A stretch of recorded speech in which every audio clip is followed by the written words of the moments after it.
Well, good evening. Today is the 18th. Yes, it is indeed the 18th of May. Um, that's what happens when you're in a situation like this. You've got to look to see what day it is. It's a Saturday, which generally is about as normal as a day can be until it isn't. It is Journal 52, and it's T+46. And today was as normal as it gets. Really, the home care specialist came and flushed out my PICC lines. Um, we wound up going shopping for a few things, and okay, here it goes. My name is Mitchell Schneider, and I'm a fountain pen junkie, and I'll explain all of that as we go along. But I am a fountain pen junkie, and as exhibited by the fact that I travel with at least two fountain pens. Um, in this case, now that we're staying out here, and the generosity of a really dear friend, I have three, so I have a choice in writing, and have different papers, which have a tremendous impact on the way writing with a fountain pen feels, and as does the paper, the quality of the paper, and it all determines how fluid it is that you write, which is a strange thing to be fixated with, I will grant you. And frankly, my wife doesn't understand it at all. And I finally figured out how come. I finally figured out why. When I learned how to write cursive at PS 177 in Brooklyn, um, the desks were wooden, and in the upper right-hand corner of the desk there was a hole, which seemed strange until you put a bottle of ink in the hole, because we learned how to write with fountain pens. That's how you learned how to write cursive. That and pencils, of course. But when my wife, who's only 2 years younger than me, learned how to write, I guess the ballpoint pen had been discovered and taken over. And that's another thing, actually. You know, for years they keep trying to make the ballpoint pen feel more and more like the experience of writing with a fine fountain pen with a fine writing instrument. Uh, and sometimes, they're getting closer and closer with the gel inks, but it's still not the same thing. And I have two of the pens that I have. Uh, One of them is a convertible. It's either a cartridge pen or it's got an attachment that can be used that allows it to fill like a regular, in quotes, regular fountain pen. And the other pen is a cartridge fountain pen. But the third pen that I have, we bought on vacation, kind of an impulse purchase, and it's a beautiful writing instrument. And it doesn't have a convertible attachment, so you need liquid ink. And I have two or three bottles of it at home, but I ain't at home. I'm here.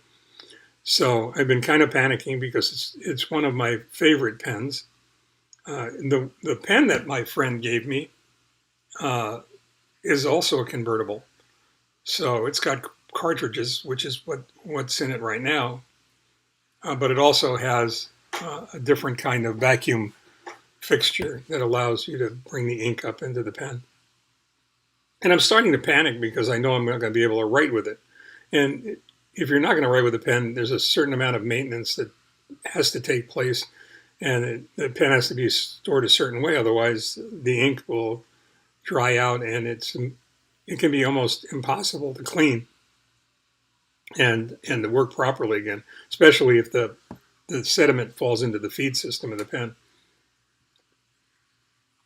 And I went online, and as luck would have it, there is a fountain pen shop in Monrovia, which is just a few miles west of here, and just the town Arcadia, Monrovia, right next to Duarte. so it's not far from the hospital. And they were open on Saturdays. I double checked that they were open on Saturdays.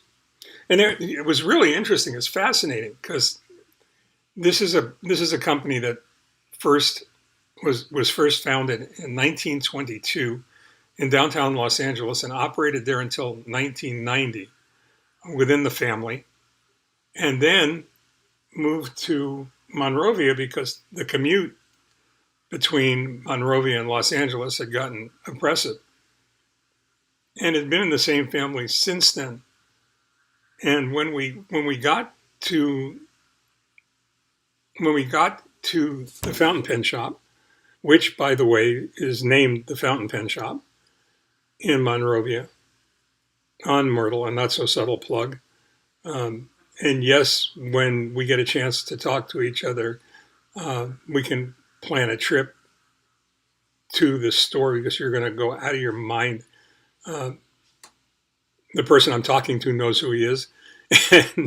and he's also a fountain pen junkie and a paper junkie and a cursive writing junkie and God only knows how many other things. Mildly compulsive obsessive, but that's okay. I still love him. When I got there, it's in an industrial little area with lots of small suites that are there, and it was nothing like what I expected it to be, having been to other fountain pen stores before. But you walk into the ante room, and the first thing that you see are collections of, and I mean original collections that were sold as collections of fountain pens from the 20s and 30s and 40s that are just exquisite. They're unbelievable. And if you happen to take a day trip out there, they're closed on Sunday and Monday, and I would call to make sure that they are there. And again, the name is the Fountain Pen Shop. When you walk in the front door, take a couple of steps and then turn around and look to your right.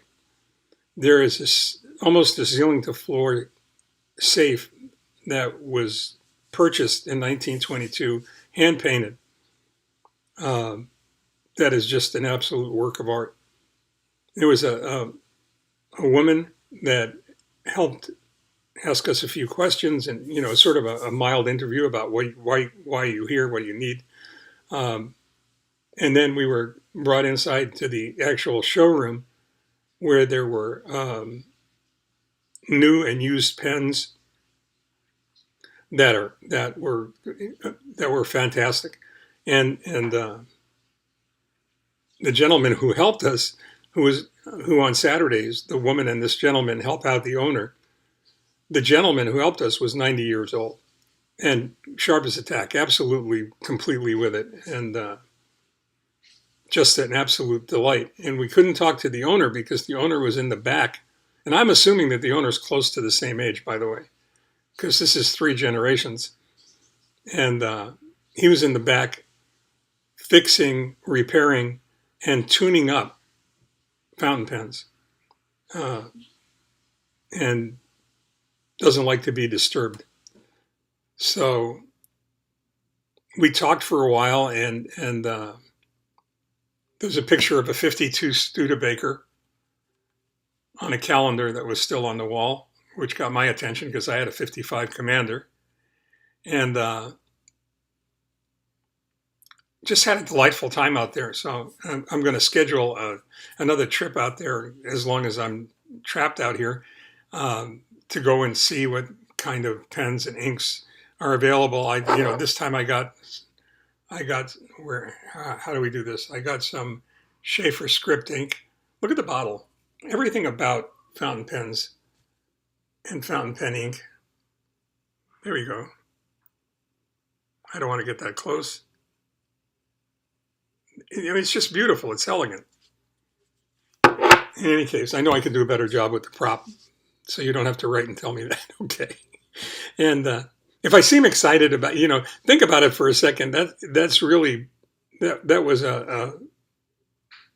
indicated indicative of the fact that I could make the trip out there to go take a look at the fountain pens, and the fact that it was such a delightful experience. So when you've been through what I've been through, it doesn't take much to get your motor started and revving. In any case, that's my story for today. It was wonderful. I'm hoping I have some kind of a wonderful adventure tomorrow also. I hope you all have a wonderful adventure. That you had one today and that you'll have one tomorrow, and that you're having a great life. Don't take it for granted. It's a gift, and you need to treat it as such. In the meantime, stay well, take care. Remember that I care about all of you deeply, and thank you for staying with me. Adios.